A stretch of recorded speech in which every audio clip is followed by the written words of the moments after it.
Ang Pilipinas ngayon.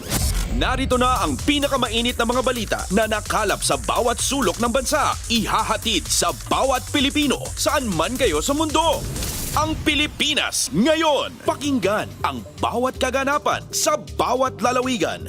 Ito ang Pilipinas ngayon.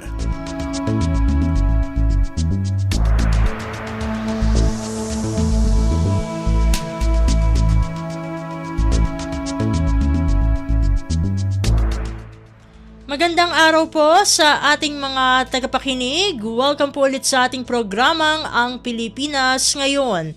Ito po ang inyong lingkod, Steph Vicente. Samahan niyo po ako sa kabuuan ng ating palatuntunan.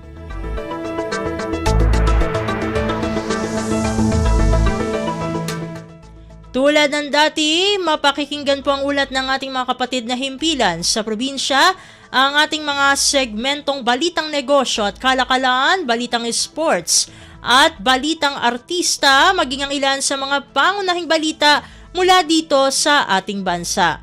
Yan po sa kabuuan ng ating palatuntunan, Ang Pilipinas Ngayon. Mga kaganapan sa Kamaynilaan at mga kalapit na lalawigan dito sa Ang Pilipinas Ngayon.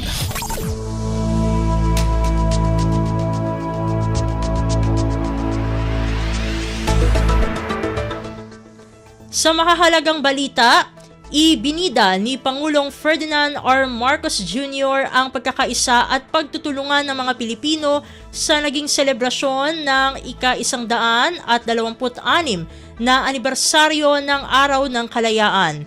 Ayon kay Pangulong Marcos, kailangang pangalagaan ng mga Pilipino ang kalayaan na nakamit ng ating mga ninuno para sa ating bansa. Dagdag ng punong ehekutibo, sa sarili nating pamamaraan, maaari tayong maging bayani sa makabagong panahon. Atin nang pakinggan ang kabuuang mensahe ni Pangulong Ferdinand R. Marcos Jr. Binabati ko ang lahat ng mga Pilipino sa loob at sa labas ng bansa sa pagdiriwang ng ika-126 na anibersaryo ng proklamasyon ng kalayaan ng Pilipinas. Isang karangalan na mapabilang sa lalahing Pilipino na mga ninuno ay magiting at nakipaglaban upang maibalik ang kasarinlan at kapayapaan sa ating bansa. At bilang tagapagmana ng kalayaan na tinatamasa natin ngayon, tungkulin ng bawat isa sa atin na pangalagaan ito at tiyaking hindi na tayo kailanman magpapatinag sa anumang banta ng pananakop at pag-aapi. Sa pagharap natin sa mga hamon ng modernong panahon, nawa ay pagtitibayin natin hindi lamang ang ating katapangan, kung hindi pati na rin ang ating pagkakaisa at pagtutulungan. Mga kababayan, tayo ang muka ng bagong Pilipinas. Sa sarili nating pamamaraan, maaari tayong maging bayani ng ating makabagong panahon. Gamitin natin ang ating dunong at sipag sa bawat gawain. At ang pinakamahalaga, maging mapakumbaba, mapagmahal sa bayan at marangal tayo sa lahat ng oras. Habang binabaybay ang daan tungo sa kinabukasang puno ng pag-asa at oportunidad, tungo sa bagong Pilipinas na matagal na nating ipinapangarap. Muli, isang makabuluhang araw ng kalayaan sa lahat. Mabuhay ang malayang sambayanan ng Pilipino, mabuhay ang Republika ng Pilipinas. Si Pangulong Ferdinand R. Marcos Jr. Pasada ng mga balita mula sa Pilipinas para sa mga Pilipino saan man sa mundo. Ang Pilipinas Ngayon.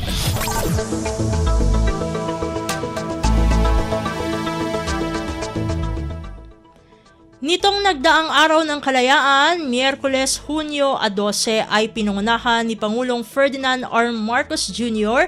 ang isang Vandenur reception sa Palasyo ng Malacanang. Dito ay dumalo ang mga matataas na opisyal ng pamahalaan, maging ang mga kinatawan ng iba't ibang bansa, kabilang ang Russia at China na itinuturing na miyembro ng Diplomatic Corps. Matatandaan na ang naging tema ng ika-126 na anibersaryo ng kalayaan ng ating bansa ay kalayaan, kinabukasan at kasaysayan. Atin ang pakinggan ang kabuuang mensahe ni Pangulong Ferdinand R. Marcos Jr. sa naturang kaganapan. thank you very much for all of your attendance, Your Excellencies, at this banner.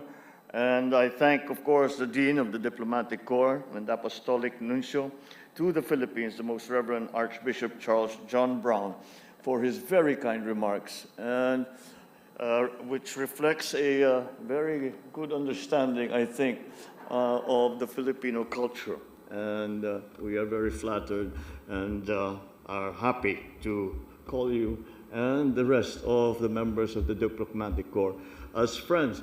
I was noticing when we were welcoming the different ambassadors how much conversation we all had with each other. And this is an indication of all the many things that we have started in the past year or so, and the things that we are following up. There are so many things that we still talk about. And for that assistance, of course, the comments of the Apostolic Nuncio about BARM, again, we look to many of our friends and allies for all the assistances they have given us. If we have met with any kind of success, that success, your assistance has been an enormous part of that success, and for that we thank you, and for the engagements that we have made, in the past year or so. I thank you for that too, and we look forward to continuing that. Allow me to also greet the Senate President Chis Escudero. Also here with us is the House Speaker Martin Romualdez, all the other excellencies of the Diplomatic Corps, Executive Secretary Chief Luke Bersamin, and of course someone who you are actually more familiar with and spend more time with than myself, the First Lady Lisa Araneta Marcos. All my fellow workers in government, honored guests, ladies and gentlemen, good morning. It is a great pleasure for me to host this very important occasion with the members of the Diplomatic Corps. We celebrate I'll amend that. We celebrate the proudest moment of our storied past, the Philippine independence. 126 years on, since the Philippine flag was first unfurled in 1898 to let flutter in the fresh breeze of freedom, the flame of Filipino nationalism that sustained our ancestors in their quest for freedom remains lit in the beating heart of the Filipino nation to this very day. The glow is not lost to us. From a flickering flame into a fiery blaze, this is how our patriotic sentiments can easily rouse whenever our collective and common interest as a nation is tested. On many occasions, great trials have all the more strengthened our resolve and unified our people. Because as I have said, Filipinos do not yield. The struggle for Philippine independence continues to reverberate to this day, not against colonial oppression, but against modern-day challenges. We draw inspiration from the valor, resilience, and untiring spirit of our forefathers as we tackle these new challenges confronting our country.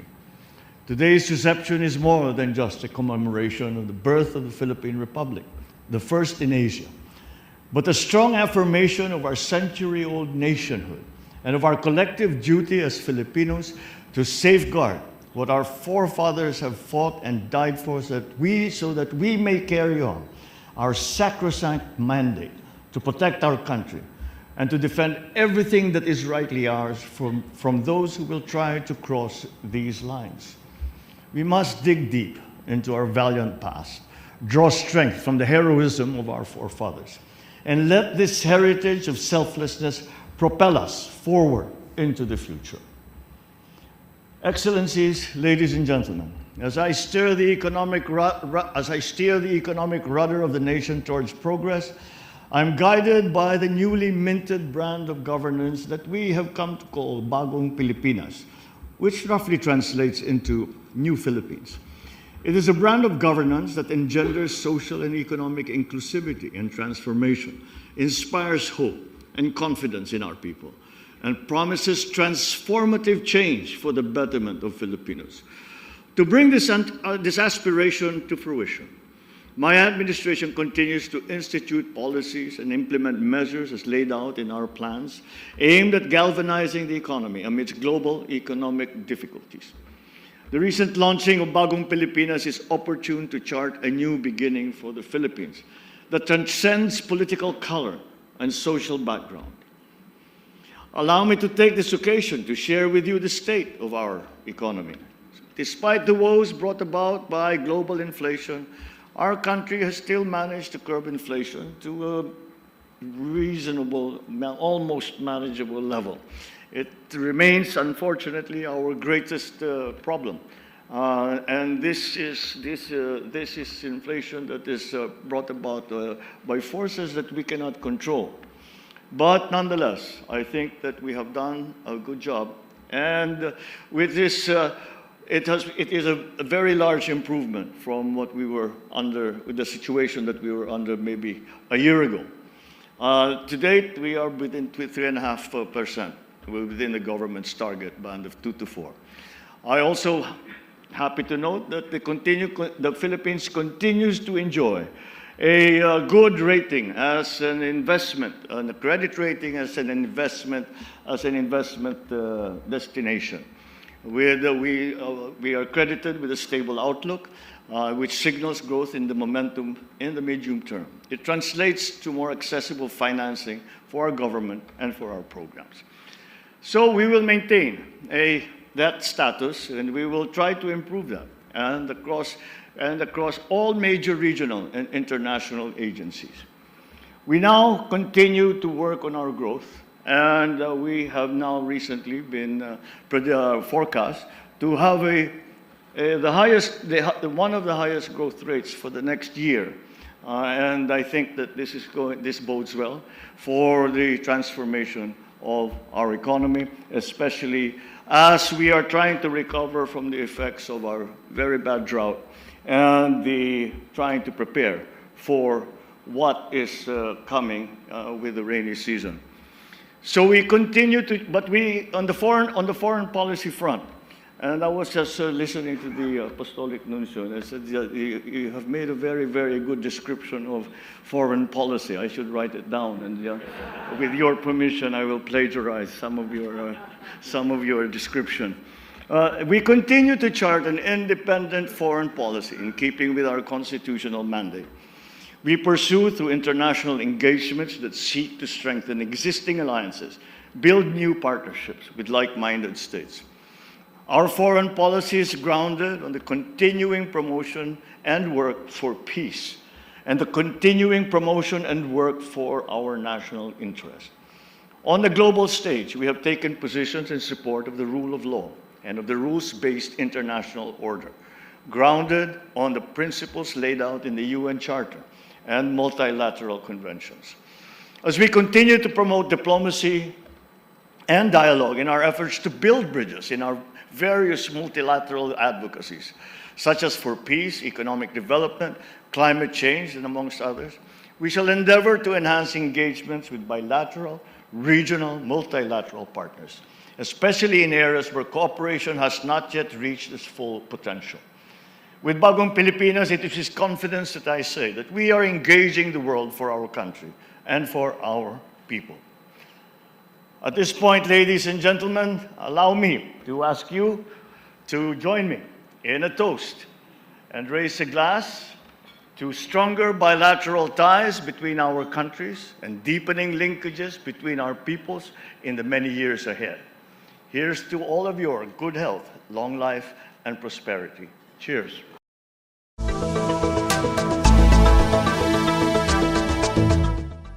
Si Pangulong Ferdinand R. Marcos Jr. Kumpleto, detalyadong balitaan, di papahuli sa mahahalagang kaganapan. Kamustahin ang inang bayan, ang Pilipinas ngayon.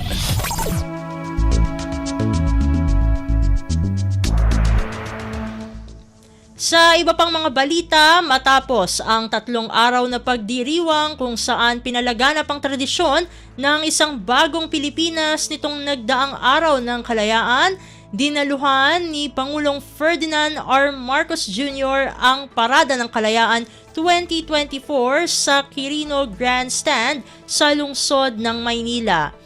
Ibinida sa aktibidad ang 22 naggagandahang parade floats mula sa iba't ibang probinsya at ahensya ng pamahalaan dito sa Pilipinas.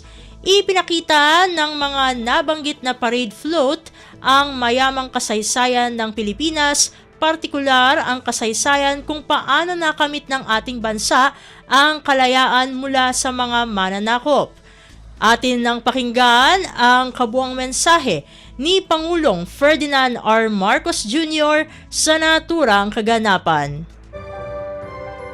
His Excellency, the Most Reverend Charles John Brown and his team members of the Diplomatic Corps, Executive Secretary Lucas Bersamin, and the other honorable members of the Cabinet. The honorable members of the Senate, members of the House of Representatives, the National Historical Commission of the Philippines Chair, Lisa Guerrero Nakpil, Manila City Mayor Hani Lacuna, of course, the proponent of much of what we are to be seeing today, the First Lady Luis Araneta Marcos,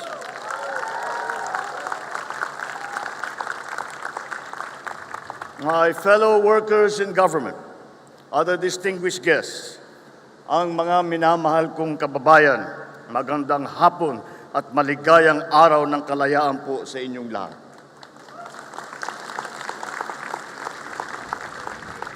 Isang-daan at 26 na taon ang nakalipas mula nung unang itinaas ang watawat ng Pilipinas bilang pagpapahayag ng pagsilang ng unang republika sa kasaysayan ng Asya. At sa ating paggunita, muli nating bigyang pugay ang diwa ng araw na ito, ang pagkakaroon ng isang malaya at nagkakaisang bayan. Ang kalayaang ito ay hindi nakamit ng walang katumbas na kabayaran, ang luha, dugo at pawis na inialay ng ating mga ninuno sa dambana ng demokrasya at pagkapantay-pantay. Sa kanila, sa ating mga ninuno, mga bayani, ihinahandog natin ang araw na ito. Ang tema ng ating paggunita, kalayaan, kinabukasan, kasaysayan, ay nagtatampok sa kahalagahan ng pagbabalik tanaw sa ating nakaraan. Dahil ang tagumpay sa pagtanggol ng ating kalayaan at sa pagbubuti ng ating kinabukasan ay nakasalalay sa ating patuloy na pag-alaala sa kasaysayan. Sa araw na ito, noong taon 1878, isang mahalagang pahayag ang ating ipinarating sa buong daigdig. Itinatampok ngang kabanatang ito ang ating kalayaan mula sa higit 300 taon panakop ng mga Kastila. Hindi naging madali ang pinagdaanan ng ating mga ninuno. Ngunit sinikap pa rin nilang makalaya at tanikala ng dayuhang pamumuno. Sa harap ng pang-aapi at pagpapasakit, hindi pinahintulutan ng ating mga bayani na tayo ay mag-api. Ang pagpaslang sa 3 paring sekular na sina Mariano Gomez de Los Angeles, Jose Apolonio Burgos y Garcia at Jacinto Zamora y del Rosario, o mas kilala natin bilang Gombursa, ang siyang pumukaw at nagmulat sa kamalayan ng taong bayan sa ating pagkabansa na hiwalay na tayo sa Espanya at sa simbahang Katolika. Ang kanilang di makatarungang kamatayan ang siyang nagsilbing mitya sa pagsiklab ng mga kilusang nasyonalismo. Una rito, ang mga reformista na pinangungunuhan ng mga ilustrado tulad ni Jose Rizal, Marcelo H. del Pilar, Graciano Lopez Haina, at ang mga magkapatid na Antonio at Juan Luna.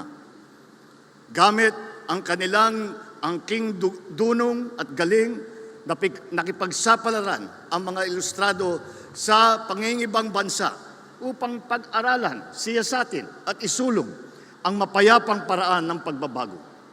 Pinangarap nila na makamit ng mga Pilipino ang karapatan na mabuhay ng payapa at ang kapangyarihan na ihalal ang kanilang mga pinuno.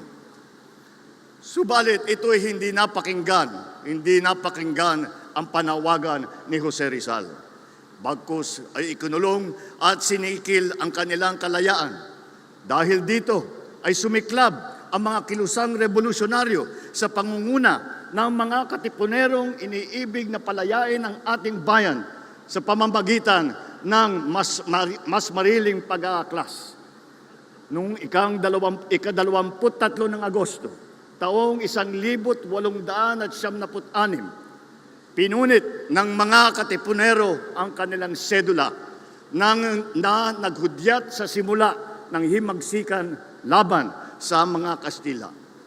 Ang kamatayan ni Jose Rizal sa Bagong Bayan na ngayon ay tinatawag natin na Luneta, ang siyang nagpatibay sa damdamin ng mga revolusyonaryo na ipaglaban ang kalayaan ng ating bansa. Matapos ang pakikibaka sa loob ng maraming taon, sa ilalim ng pamumuno ni General Emilio Aguinaldo, tuluyan nang nakamit ang ating kasarilan noong ika-12 ng Hunyo ng taong 1878. Noong ika-23 ng Enero, taong 1879 ay ganap na itinatag ang Republika ng Pilipinas. Ngunit sa kabila ng tagumpay na ito, sumailalim pa ang bansa sa pananakop ng mga Amerikano na humantong sa hidwaan sa pagitan ng Pilipinas at Amerika. Patuloy na isinulong ng mga Pilipino sa pangunguna ni Manuel Quezon at Sergio Osmeña ang kasarinlan at kalayaan ng bansa. Sa kanilang pagsusumikap na itatag ang Commonwealth of the Philippines upang magsilbing tulay patungong ganap na kalayaan. Subalit bago pa man natin makamit ang pinapangarap na kasarinlan, sinakop ang Pilipinas ng bansang Hapon. Sa loob ng higit 3 taon, nakipaglaban ang mga Pilipino kasama ang mga sundalong Amerikano sa puwersa ng Hapon. Libo-libong Pilipino ang nagbuwis ng buhay bago natin nakamit ang kalayaan mula sa Hapon noong taong 1945. Sa sumunod na taon ay ganap na nakamit ng mga Pilipino ang kalayaan. Mga kababayan, hindi lamang ito karaniwang pag-alaala sa mga himagsikang ating napagtagumpayan. Nais ko ipabatid sa taong bayan, lalo na sa ating kabataan, ang pagpapakasakit ng ating mga ninuno at bayani upang makamtan natin ang kalayaan at ang kapayapaan. Nakakalungkot isipin na marami sa mga kabataan ngayon ang hindi kilala ang Gumbursa. Nakalimot na sila sa lahat ng pinagdaanan ng ating bansa upang magkaroon ng kasarinlan. Ang kalayaan ay inaalagaan, binabantayan, at ipinaglalaban. Sa sandaling mapabayaan natin ito, maaring itong mawala at maagaw muli sa atin. Sinisimbolo ng okasyon natin ngayon ang parada ng kalayaan na masasaksihan natin maya-maya. Ang ating pagsisikap na maisabuhay sa puso ng bagong Pilipino na narito ngayon. Ang tunay na diwa ng kabayanihan, kalayaan at pag-asa. Ito ay hindi lamang paggunita sa ating kasaysayan, kung hindi isa ring hamon na patuloy na ipaglaban ang ating kalayaan. Kaya naman, sa pagdiriwang nating ito, binibigyang pugay natin ang lahat ng nag-alay ng buhay at lumaban para sa ating kalayaan at kasarinlan. At kaakibat ng pagpapahalagang ito ay ang ating pangako na ipagpapatuloy ang kanilang sinimulan. Ang ating buong loob na panindigan para sa ating karapatan bilang isang bansang malaya. Ang ating tapat at masiglang pakikilahok sa mga gawaing makakabuti sa ating mga pamayanan at ang ating walang humpay na pagsisikap upang mapabuti ang pamumuhay ng ating mga mamamayan. Ang ating mga ninuno ay hindi umurong sa digmaan, kaya tayo ay hindi rin tatalikod sa tungkuling ipagtanggol ang ating nasasakupan. Ipakita natin sa buong daigdig na ang tunay na kapangyarihan ay hindi nasusukat sa lakas o sa yaman, kung hindi sa tunay na kahulugan at katwiran ng ating ipinaglalaban. Sa alab ng pag-ibig sa bayan at sa di matatawarang pagkakaisa ng ating mga mamamayan. Mananatili tayong matatag at hindi tayo matitinag. Sa madaling salita, hindi lamang tayo lumilingon sa nakaraan ngayon. Isinasabuhay natin ito sa bawat hakbang na natungo sa mas malayang hinaharap. Bilang pagtatapos, tinatawagan ko kayong lahat na patuloy na tangkilikin at ipagmalaki ang ating pagiging Pilipino. Tayo ay babangon at aangat bilang isang bansa na may malinaw na pananaw sa kinabukasang inaasam. Magsama-sama tayo sa paglalakbay tungo sa isang mas maliwanag at masaganang bukas. Sa bawat hakbang, sa bawat pagpupunyagi, ipagpatuloy natin ang laban para sa kalayaan. Kalayaan mula sa kahirapan, kagutuman, kawalan ng katarungan, at iba pang mga balakid sa ating pag-unlad. Lagi lamang po nating tandaan, ang kasaysayan ang siyang susi natin tungo sa wagas at tunay na kalayaan at sa kinabukasang puno ng pag-asa, kaliwanagan at kasaganahan. Mabuhay ang Pilipinas! Mabuhay ang ating kalayaan! Mabuhay ang lahing Pilipino ngayon at magpakailanman!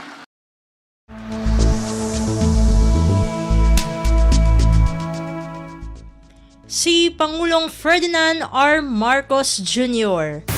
Pasada ng mga balita mula sa Pilipinas para sa mga Pilipino saan man sa mundo. Ang Pilipinas ngayon.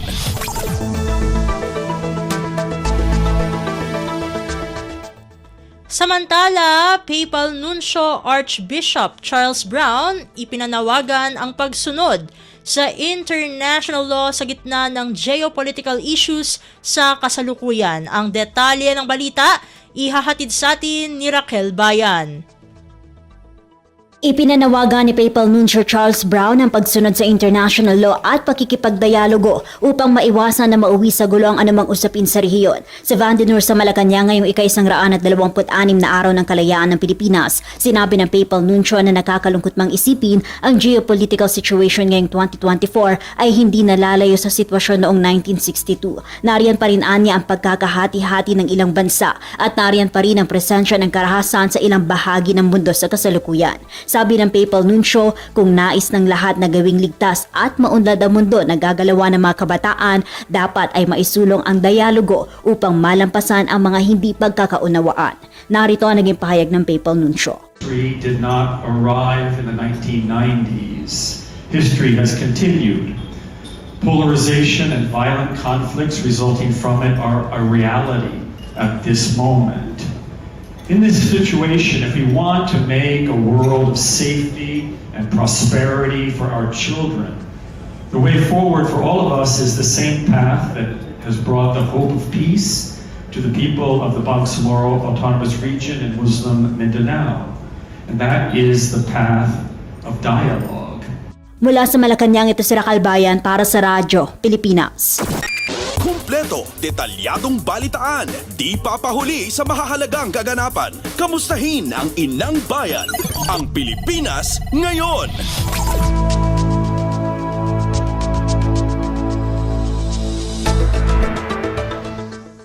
Sa iba pang mga ulat, NTF-ELCAC patuloy na nagbabantay kaugnay ng posibleng pagbabalik ng terorismo kahit na humihina na ang puwersa ng mga komunista. Ang kabuang ulat ihahatid naman sa atin ni Leo Sarne. Nananatiling mapagbantay ang National Task Force to End the Local Communist Armed Conflict o NTF-ELCAC sa posibleng resurgence ng terorismo sa kabila ng paghihingalo ng mga puwersa ng kilusang komunista. Sa isang payag, sinabi ni NTF-ELCAC Executive Director Undersecretary Ernesto Torres Jr.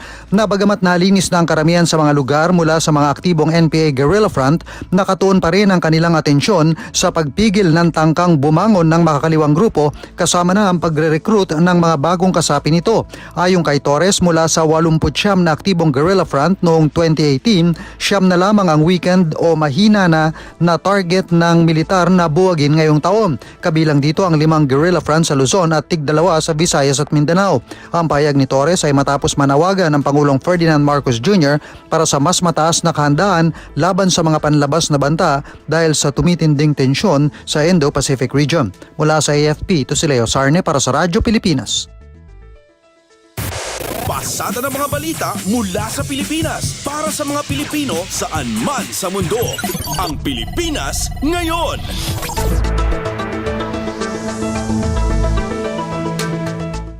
Sa iba pang mga balita, DepEd naglabas ng pahayag sa umano'y pagkaantala sa pagtatalaga ng mga miyembro ng Teacher Education Council Secretariat. Ang detalye ng balita ihahatid sa atin ni Dayan Lear. Naglabas ng opisyal na pahayag ang Department of Education o DepEd bilang tugon sa mga paratang na pag-aantala sa paghirang ng mga miyembro ng Teacher Education Council o TEC Secretariat. Ayon sa DepEd, prioridad nila ang kalidad ng edukasyon ng mga guro at patuloy ang kanilang pagsisikap na mapabuti ito. Pinangunahan umano ni Vice President at Education Secretary Sara Duterte ang maraming pagpupulong ng TEC upang talakayin ang proseso at pagpili at paghirang ng mga kwalipikadong individual na bubuo sa sekretariat.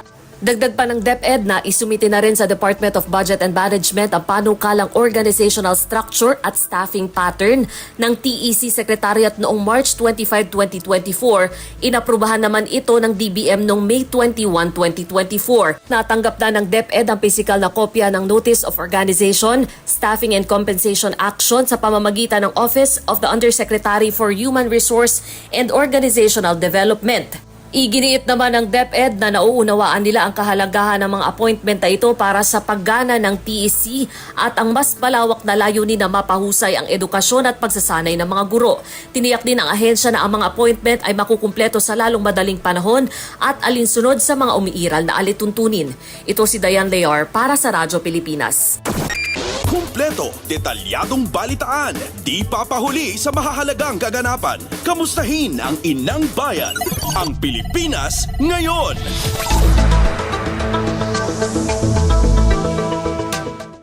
Samantala, pag-aproban ng Pangulo na maisama ang mga buntis at nagpapasusong ina sa 4Ps welcome sa DSWD. Ang kabuang ulat ihahatid naman sa atin ni Mary Ann Bastasa. Welcome sa Department of Social Welfare and Development o DSWD ang pag-aproba ni Pangulo Ferdinand R. Marcos Jr. sa panukalang palawigin ang Pantawid Pamilyang Pilipino Program of 4Ps para maisama ang mga buntis at nagpapa-breastfeed sa listahan ng mga benepisyaryo. Sa sectoral meeting sa Malacanang nitong Martes, binigyan ng go signal ng Pangulo ang proposal na ito ng DSWD kung saan president si DSWD Secretary Rex Gatchalian. Ayon sa kalihim, magsisilbi itong incentive para sa mga benepisyaryo nang sila ay mahikayat na tangkilikin ang mga serbisyong pangkalusugan ng gobyerno na magiging tugon rin sa malnutrisyon at stunting. Paliwanag naman ng kalihim, ang proposed grant na ito ay para lamang sa 4P subset beneficiaries na buntis, nagpapasuso at may anak na nasa edad 0 hanggang 2 taong gulang at ito ay pansamantala lamang hanggang sa lumaki na ang bata. Ito si Mary Ann Bastasa para sa Radyo Pilipinas. Pasada ng mga balita mula sa Pilipinas para sa mga Pilipino saan man sa mundo. Ang Pilipinas ngayon.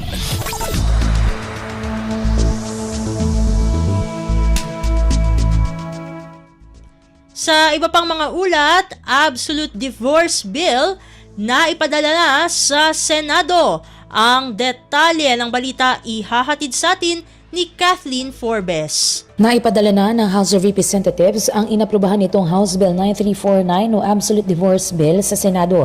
Ito ang binahagi ni Albay Representative Edsel Lagman, pangunahing author ng panukala. Anya, batay sa abiso ng Office of the House Secretary General, June 10, nang itransmit ng Kamara ang inaprubahang House Bill sa Senado. Kasunod dito ng liham ni Lagman kay Sec. Gen. Reginald Velasco na agad nang ipadala sa Senado ang inaprubahang panukala.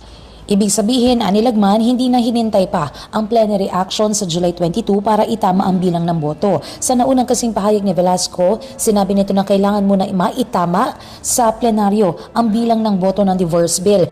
Matatandaan na nang ito ay pagbotohan sa plenaryo bago ang session break ay inanunsyo na mayroon itong 126 na affirmative votes. Ngunit kalaunan ay itinama at sinabi na mayroon pala itong 131 affirmative votes. Ito si Kathleen Forbes para sa Radyo Pilipinas.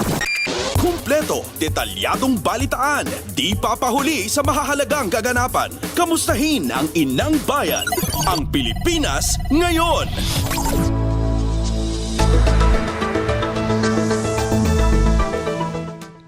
At iyan ang mga maiinit na kaganapan para sa araw na ito. Samantala, ating antabayanan ang mga ulat mula sa ating mga kapatid na himpilan sa probinsya para sa Regional News. Balita mula sa lalawigan sa bawat rehiyon ng ating bayan. Dito sa Ang Pilipinas Ngayon.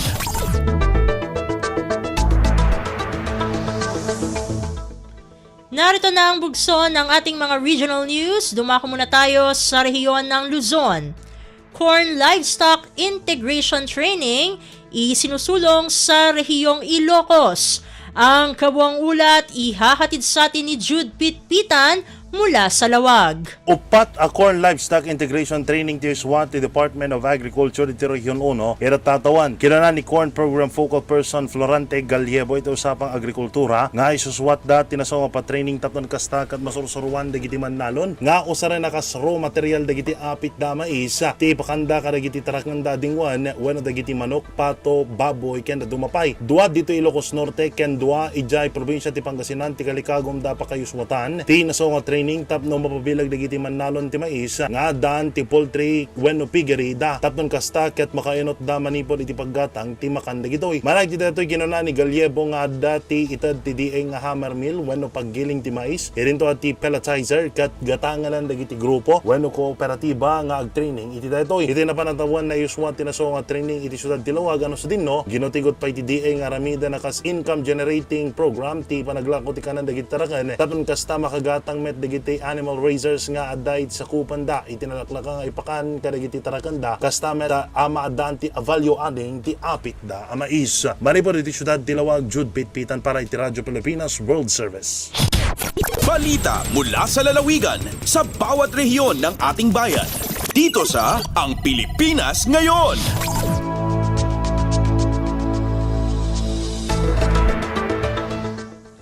Inyong napakinggan ang ulat ni Jude Pitpitan mula sa Lawag. Dumako naman tayo sa Agoo, eGovPH app at eLGU inilunsad sa lalawigan ng La Union.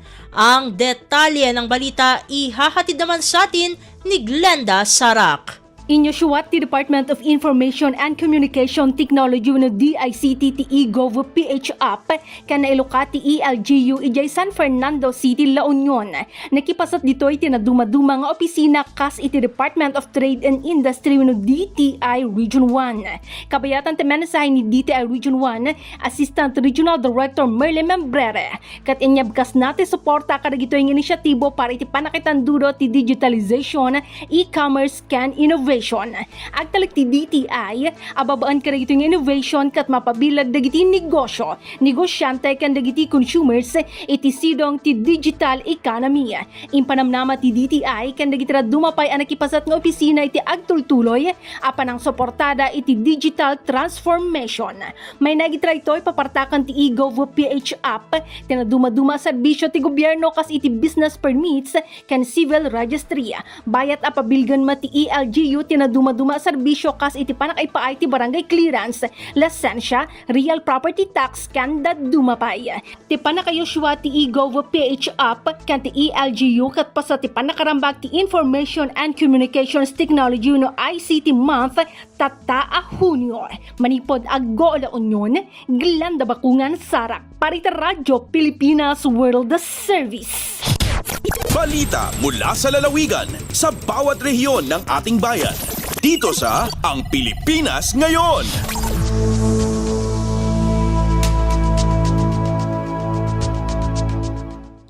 Inyong napakinggan ang ulat ni Glenda Sarak mula sa Agoo. Puntahan muna natin ang Palawan. F2C2 ng Department of Agriculture patuloy na isinasagawa upang mayangat ang sitwasyon ng mga magsasaka sa iba't ibang lugar sa bansa kabilang na ang lalawigan ng Palawan. Narito si Lizel Pilapil para sa balita. Padayon ang igbubuhat yang Department of Agriculture ang F2C2 ang Farm and Fisheries Clustering and Consolidation Program nga ang katuyuan ay mai-convert ang mga clusters iyang nasa sektorang agrikultura para magkatener sanda imatinlong ugnayan sa mga pribadong sektor na mamang agabakal andang mga patibas. Sa programang arambangan sa agrikultura nga natabo, ingkon F2C2 Report Officer Rustong Gonzaga nga sa dadi ay akasentro sanda sa capacity building ang kada cluster para matawan sanda ang tama o sapat ang kinailaman kung pasamuro iawidan o magmuluan ang kada cluster. Makunda na, nabubuhat dia paagi rin da sa coaching ig mentoring, katabid din da ang organizational management trainings, governance training, ig iba pang kaministeran kinailaman para mabuora andang cluster development plan. Ing pasanag na pa, napaagi digi ay ang tatabangan ang nasa sektorang agrikultura na maikonektar da sa mga banner projects ang gobyerno para mapunduan andang mga plano nga akabitang sa andang cluster plan. Katuyuan da iang F2C2 nga magkatener i-bargaining power ang mga nasa sektor ang agrikultura ig makatener sanda access sa mga financial institutions para padayon sandang matabangan nga mag-asenso. Agaling digi sa Radyo Pilipinas Palawan, Jat si Lizel Pilapil para sa Radyo Pilipinas World Service. Balita mula sa lalawigan sa bawat rehiyon ng ating bayan. Dito sa Ang Pilipinas Ngayon.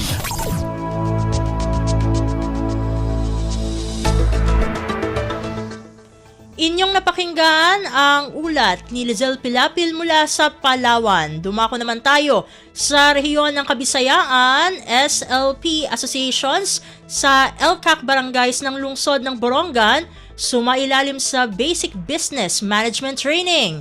Ang detalye ng balita ihahatid naman sa atin ni Sok Aberia mula sa Borongan. Dosing a Sustainable Livelihood Program SLP Association sa Syudadhan Borongan ato nagtapos in duha ka adlaw nga Basic Business Management Training nga gindumara pag binuligayan DSWD 8 Eastern Samar Provincial Office ug ang City Social Welfare and Development Office ang gimbuhat sa CSWDO Conference Room nga naglabay nga semana. Ginbay na duha ka batch ang paghag-id na sabing SLP associations kundi napulahin ni intikang LCAC nga mga barangay ang syudad. Base kan Mrs. Lolita Enciso, DSWD 8 SLP Eastern Samar Provincial Head, nga adto negosyo na sabing SLP associations ang masunod, egg production, hog fattening and breeding, pagtitindahin bugas nganin basic commodities, bakery, pagtitindahin hog og chicken feeds, nga naging pahayag pa ni Mrs. Enciso nga maabot ng 300,000 pesos ato igahatag nga ayudan DSWD nga dana sabing SLP associations. Di ka nga syudadhan Borongan Sok, Aberia, Radyo Pilipinas World Service. Balita mula sa lalawigan sa bawat rehiyon ng ating bayan. Dito sa Ang Pilipinas Ngayon.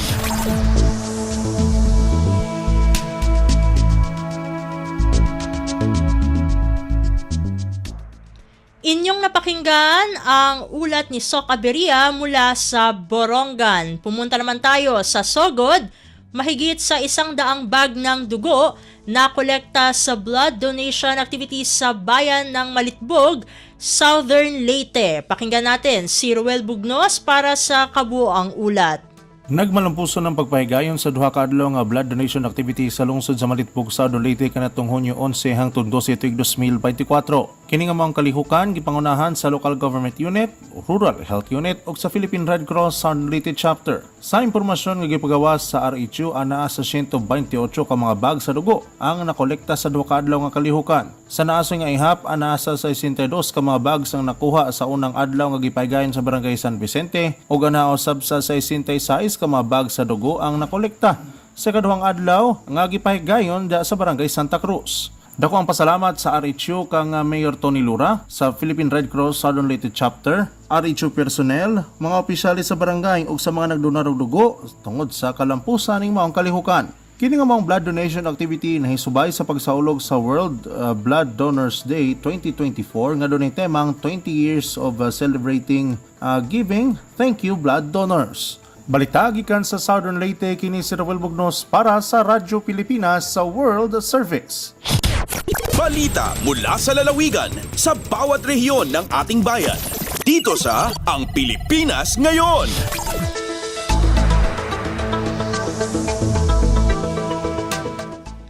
Inyong napakinggan ang ulat ni Ruel Bugnos mula sa Sogod. Dakuin naman natin ang rehiyon ng Mindanao. Cagayan de Oro City, tiwalang makukuha na naman ang ikalawang Seal of Good Local Governance Award. Ang detalye ng balita ihahatid sa atin ni Ryan Carbon mula sa Cagayan de Oro. Malaumon ang kagamanang lokal nga mahatagan na usab o kahigayunan ang syudad sa prestigious nga Seal of Good Local Governance Award, human nga nasaknit niini sa unang higayon ang maong pasidungog sa milabay nga tuig. Sa mensahe ni City Administrator Attorney Hilario Roy Raagas atol sa sinimanang pagpakayab sa nasudnong bandila adlawng Lunes, iyang gipasabot nga mahibaluan sa syudad ang resulta sa gihimong assessment sa SGLG team sa mga departamento sa City Hall karong Agosto o Setyembre ning tuig. Nasayran nga bag-uhay lamang gipahigayon sa DILG Regional Office sa pagpangulo ni Assistant Regional Director Yvette Tolentino Sunga ang SGLG assessment sa City Tourism Hall. Matod ni Sunga nga ang kadaugan sa Cagayan de Oro sa Seal of Good Local Governance sa milabay nga tuig nagsilbing ebidensya sa taas nga kalidad sa serbisyo nga gihatag sa lokal nga kagamahanan sa publiko. Kini si Ryan Carbon para sa Radyo Pilipinas World Service. Balita mula sa lalawigan sa bawat rehiyon ng ating bayan. Dito sa Ang Pilipinas Ngayon.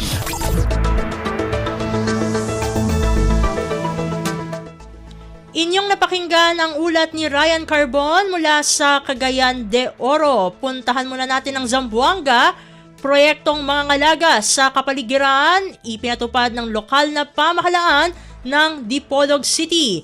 Narito si Leslie Cubol para sa balita. Gipatuman sa lokal nga pangagamanan sa Dagwan sa Dipolog ang proyektong magprotektar sa kinayahan. Kini mao ang kadagatan ng Pingan Plastic Likayan Project. Ang opisyal nga paglusad sa maong proyekto giatol sa kasaulogan sa World Oceans Day. Ang seremonya sa pagbukas sa programa gitambungan nila ni Isidor Jolsagiri, Pinar Officer sa Zamboanga del Norte, o George Laulao, Senior Officer sa Manukan, Zamboanga del Norte, kauban ang pinasidunggang mga bisita gikan sa Republic of South Korea, sa Kaluhang Manila o mga stakeholders sa syudad. Katimbayayong sa pangagamanan sa Dipolog sa pagkatuman sa proyekto ang Marine Environmental Protected Program sa Andres Bonifacio College o ang Environmental Management for the Seas of East Asia. Gikan diri sa Radyo Pilipinas Zamboanga, kini si Leslie Cubol para sa Radyo Pilipinas World Service. Balita mula sa lalawigan sa bawat rehiyon ng ating bayan. Dito sa Ang Pilipinas Ngayon.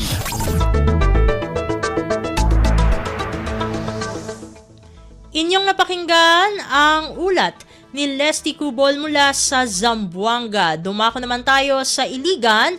Dole sa Region 10 nagkaloob ng mahigit 11 milyong pisong halaga ng tulong sa Iligan City kasabay ng pagdiriwang ng ika-126 na araw ng kalayaan. Ang kabuuang ulat, ihahatid naman sa atin ni Sharif Timhar Habib Majid. Mihatag og kapin sa 11 million pesos nga financial assistance ang Department of Labor and Employment o DOLE Region 10 sa mga benepisyaryo sa Iligan City. Dungan kini sa pagsaulog sa 126th anniversary sa Independence Day nitong Miyerkules Hunyo 12 sa Rizal Park City Public Plaza sa Dakbayan. Apil niyang nadawat sa LGU Iligan City nga 10 million pesos alang sa tulong panghanap buhay sa ating disadvantaged displaced workers o TUPAD program og 1.5 million pesos sa 50 kaginikanan sa mga child laborers sa Dakbayan. Apil usab ang pagpili sa LGU Iligan City isip benepisyaryo sa Project Angel Tree. Din tumong niini nga matuman ang mga pangandoy sa 500 ka mga child laborers sa Dakbayan, pinaagi sa paghatag kanila og kahigayunan nga makaeskwela. Matod ni Iligan City Mayor Frederick Xiao, iyang gisiguro nga angayan ang makabenepisyo sa mga programa sa DOLE ug padayon ng LGU sa pangita og mga lakang aron masuportahan ang panginahanglan sa mga residente. Nagpasalamat usab ang mayor sa DOLE tungod kay napili ang Iligan City isip benepisyaryo sa tulo ka programa ni ini. Gikan sa Radyo Pilipinas Iligan, kini Sheriff Tim Har alang sa Radyo Pilipinas World Service. Balita mula sa lalawigan sa bawat rehiyon ng ating bayan. Dito sa Ang Pilipinas Ngayon.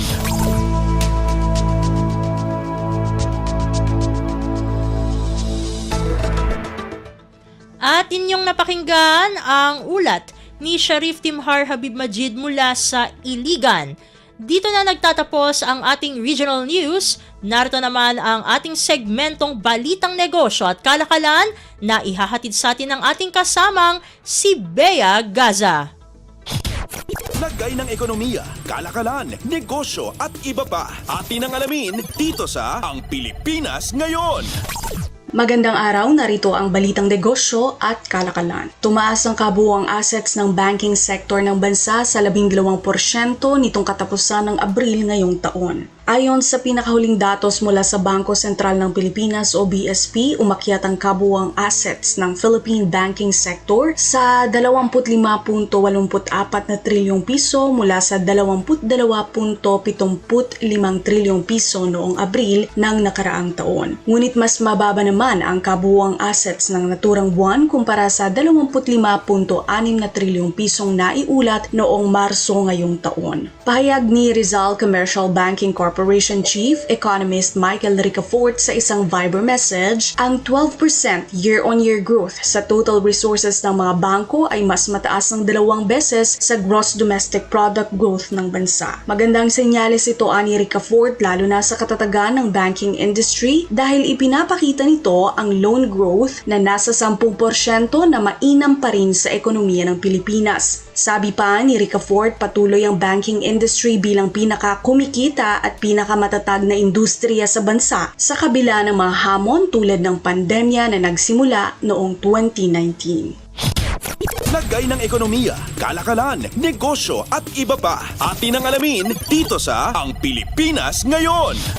Makatutulong ang bagong lunsad na pension scheme ng Social Security System o SSS sa pagpapalakas ng financial security ng mga Pilipino ayon kay Department of Finance o DOF Secretary at SSS Chairperson Ralph Recto. Sa isang pahayag sinabi ni Recto na magbibigay daan tungo sa financial freedom ng bawat Pilipino ang My SSS Pension Booster na inilunsad noong Hunyo Agis. Ang My SSS Pension Booster ay isang retirement savings program na binubuo ng mandatory at voluntary schemes tulad ng Workers Investment and Savings Program o WISP at WISP Plus. Magsisilbi ang booster bilang karagdagang benepisyo sa monthly pension mula ito sa retirement benefits sa ilalim ng regular SSS program. Lahat ng SSS members na walang final benefit claim tulad ng total disability, retirement at death benefits sa ilalim ng regular SSS program at mayroong monthly salary credit o MSC na hindi tataas sa 20,000 piso ay otomatikong ma-enroll sa mandatory savings scheme ng MySSS Pension Booster. Sa kabilang banda, bukas sa lahat ng SSS members ang voluntary savings scheme sa kahit na anong MSC basta't may kahit isa lamang na kontribusyon at wala pang final claim. Hinimok ni Recto ang SSS na patuloy sa paghanap ng mga market na maaaring tapikin para pakinabangan ng mga Pilipino. Lagay ng ekonomiya, kalakalan, negosyo at iba pa. Atin ang alamin dito sa Ang Pilipinas Ngayon. Suportado ng isang German company ang Department of Trade and Industry o DTI para sa Industry 4.0 pilot factory nito. Ayon sa DTI, lumagda si Secretary Alfredo Pascual at ang kumpanyang Bosch ng Memorandum of Understanding o MOU sa Bosch Rexroth Regional Training Center sa Singapore para sa kolaborasyon sa Industry 4.0 pilot factory ng ahensya. Layunin ng Industry 4.0 pilot factory na linangin ang advanced technologies tulad ng robotics, intelligence of things, drones at virtual and augmented reality upang paunlarin ang manufacturing sector ng bansa sa pamamagitan ng siyensya, teknolohiya at inobasyon. Nauna nang inanunsyo ng DTI na pumirma rin ito ng MOU sa Munich-based Siemens para sa Industry 4.0 pilot factory. Welcome naman para kay Regional President for Bosch in Southeast Asia, Vijay Ratnaparke, ang partnership sa DTI na magsusulong ng manufacturing sector ng Pilipinas. Sa ilalim ng partnership, magbibigay ang Bosch ng komprehensibong mga uri ng produkto at serbisyo kasama ng automation technologies, industrial hydraulics, electric dives, linear motion technology, assembly systems at IT solutions. Lagay ng ekonomiya, kalakalan, negosyo at iba pa. Atin ang alamin dito sa Ang Pilipinas Ngayon. At yan ang ating balitang negosyo at kalakalan. Ito si Bea Gaza para sa Radyo Pilipinas World Service.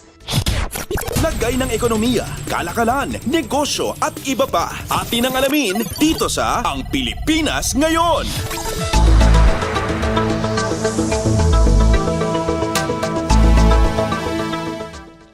Maraming salamat, Bea, para sa ating segmentong Balitang Negosyo at Kalakalan.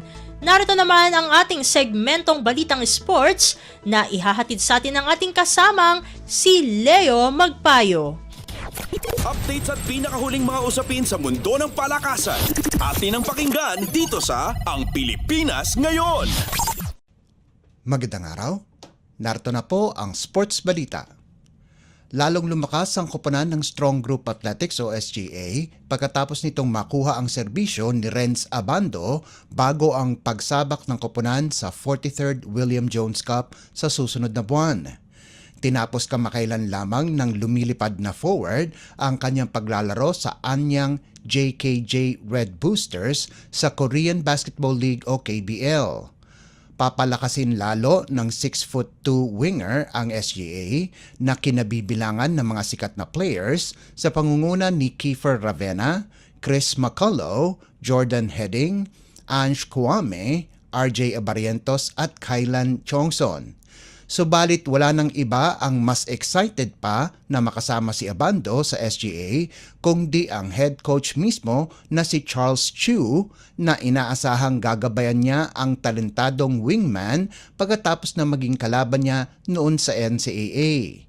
Gayon din ang pakiramdam ni Abando at excited na rin siya na maglaro sa ilalim ni Coach Chu. Anya, looking forward siya na mapasailalim kay Coach Charles dahil panibagong sistema raw ito at alam niyang marami siyang matututunan sa kanya. Updates at pinakahuling mga usapin sa mundo ng palakasan. Atin ang pakinggan dito sa Ang Pilipinas Ngayon.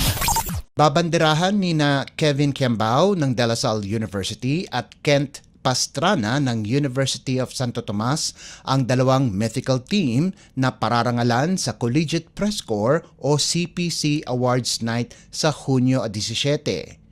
Pinangunahan ng 5'7" na si Pastrana ang Golden Tigresses sa kanilang unang titulo pagkalipas ng 17 taon para maging miyembro ng kauna-unahang women's basketball mythical team sa taunang collegiate rights na sinusuportahan ng Philippine Sports Commission.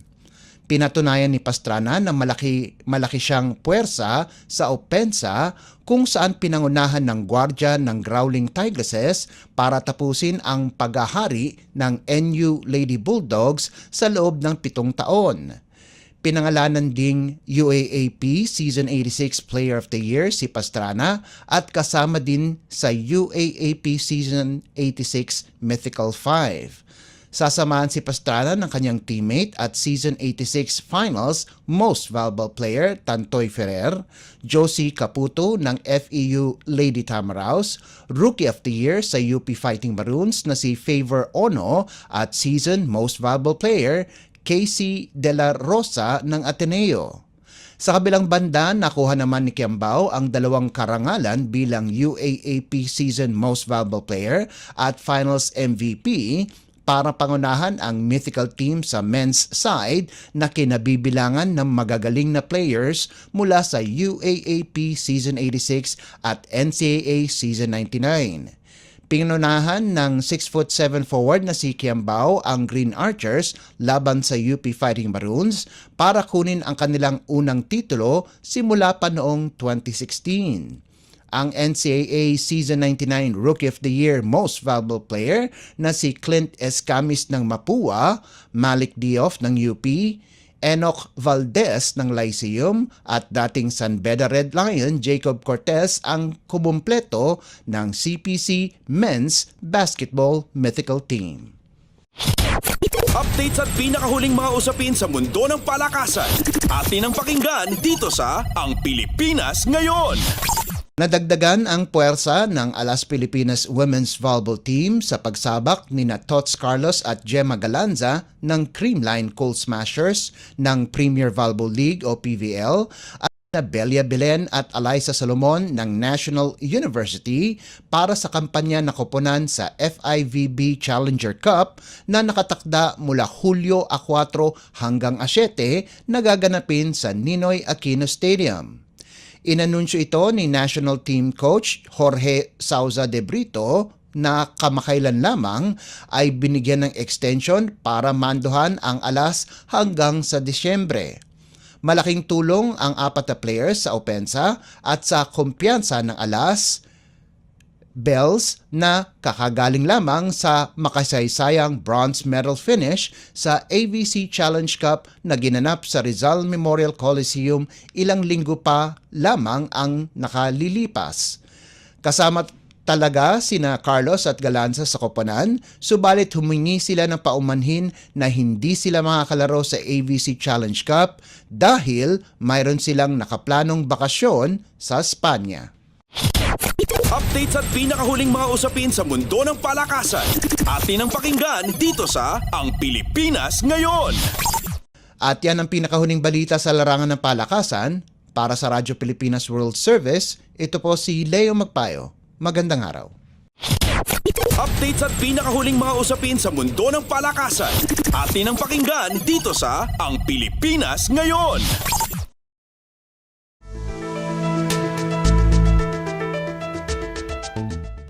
Maraming salamat Leo para sa ating segmentong Balitang Sports. Samantala narito na ang mga latest chika sa ating segmentong Balitang Artista kasama ang nag-iisang si Mama JT.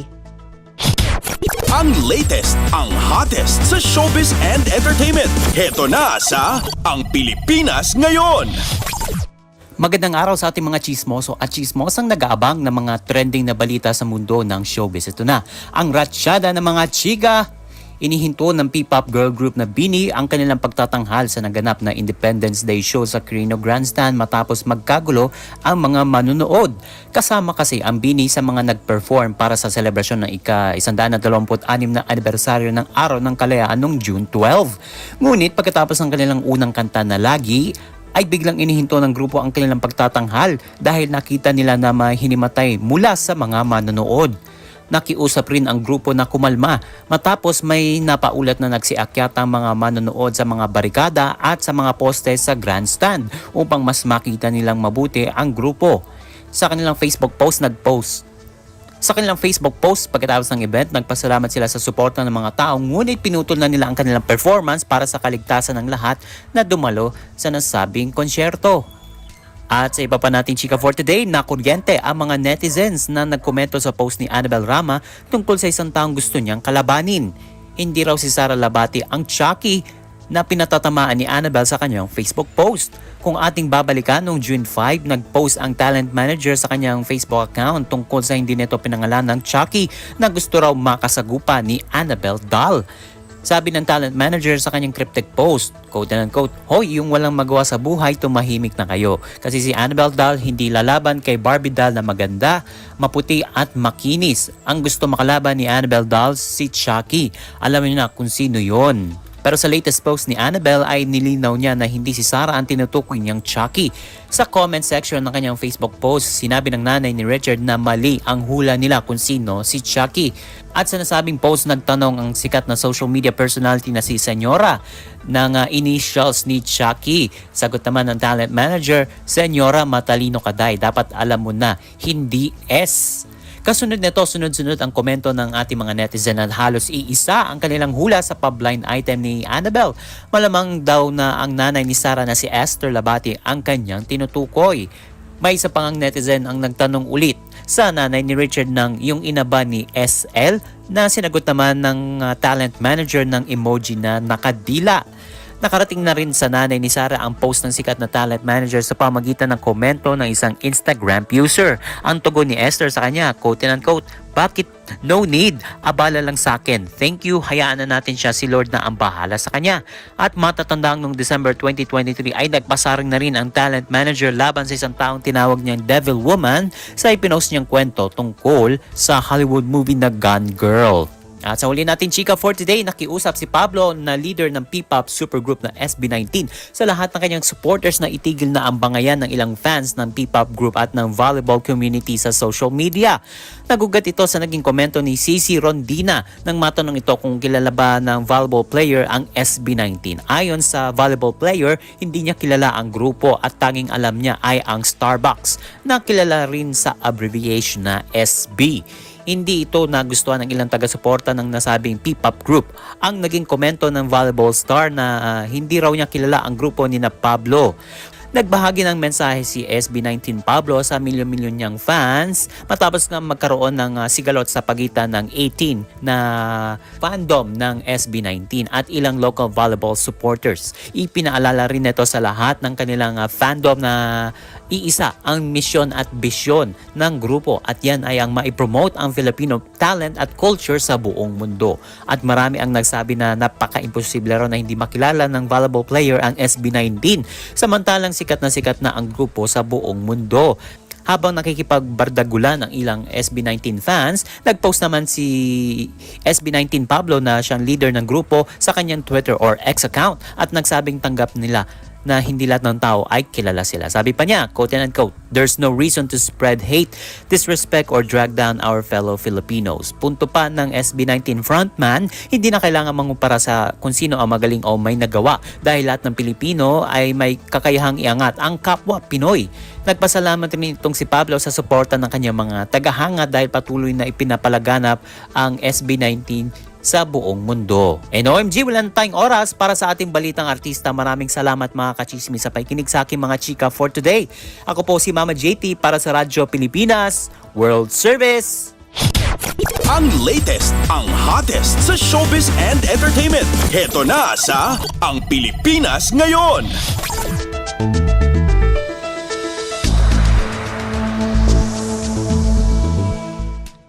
At yan po ang kabuuan ng ating programa para sa araw na ito. Samantala, magpapasalamat muna tayo sa ating mga nakasama sa ating transmitter site sa Tinang, sa studio. Kasama natin si Milo Jonella, Susan Aison at Anthony Pimentel. Salamat din sa mga naghatid ng mga ulat mula sa Kamaynilaan at mga probinsya, pati na rin ang naghatid sa atin ng segmentong Balitang Negosyo at Kalakalan na si Bea Gaza, ng segmentong Balitang Sports na si Leo Magpayo at ng segmentong Balitang Artista na si Mama JT. At syempre maraming salamat sa ating station manager na si Mr. Ray Sampang. Maraming salamat po hanggang sa susunod na edisyon ng ating palatuntunan. Huwag kalimutang mag-like, mag-follow at mag-subscribe na sa mga social media account o page ng Radyo Pilipinas World Service upang maging laging updated sa mga mahahalagang balita. Ito pong muli ang inyong lingkod, Steph Vicente. Mabuhay po tayong mga Pilipino. At yan ang Pilipinas Ngayon. Muling samahan si Ben Blones sa parehong oras at alamin ang pinakahuling mga kaganapan at balita saan man kayo naroon. Ang Pilipinas Ngayon.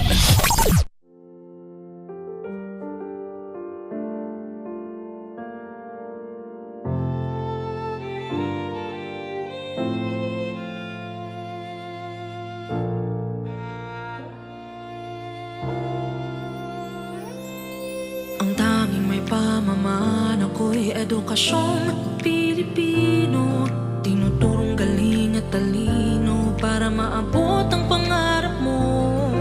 Ang tanging handog ko sa'yo'y edukasyong Pilipino, diskarteng mula sa puso, mamamangha ang mundo. Matatag na mga guro, matatag sa mga pagsubok, matatag na mga mag-aaral, matatag na talino'y umiiral. Hinaharap ang hirap, walang takot sumugod, humahanap ng solusyon, ipaglaban ang edukasyon. Kabataang Pilipino, Muslim o Kristiyano, lahat ng paniniwala, lahat ng katutubo, may kapansanan, iba man kasarian.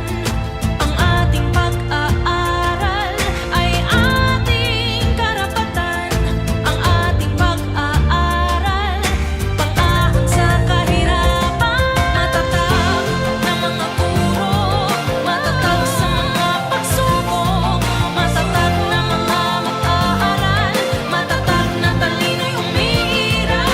Hinaharap ang hirap, walang takot sumugod, humahanap ng solusyon, ipaglaban ang edukasyon.